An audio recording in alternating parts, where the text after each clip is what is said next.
Низа проблеми со мобилната апликација за скенирање фискални сметки и поврат на ДДВ. Граѓаните тврдат дека апликацијата има бројни мани. Не можеле да стават било кој пин што започнува со 0, да променат пин, да скенираат фискална сметка со лош принт на баркодот и слично. Вела дека за да извлечат максимум поврат на ДДВ, ќе бараат 2 или повеќе фискални сметки за купените стоки, чија вредност го надминува лимитот од 30.000 денари. Пензионерите и оние што немаат имејл и мобилен телефон се најмалку запознаени, но и најмалку заинтересирани да станат дел од овој проект. Велат многу малку трошат, па и немаат што да враќаат назад. А ја на стари години више не очекувам на тие работи. Дали сте слушнале за мерката? Не знам.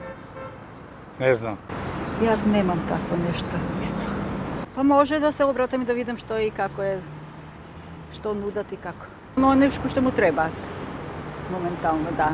Може на деца да нема треба, може што му треба на некој друг до тебе, пријател, ова, тоа и така. Па да, Колку сметки имате скенирано до сега? 3 до сега. Според вашата месечна потрошувачка, што мислите колку пари би вратиле на годишно ниво? Па некаде мислам дека околу 30.000. Сум сама, што купувам ја толку, па да имам пари. Од УЈП велат дека граѓаните може да се заштитат ако продавачите, келнерите и сите што издаваат фискални сметки направат некоја манипулација и ги скенираат сметките пред да им ги врачат. Апелираат луѓето да побараат поништување на сметката и издавање нова. Апликацијата Мој ДДВ е се уште недостапна за корисниците на iPhone. УЈП чека одобрување на апликацијата од Apple.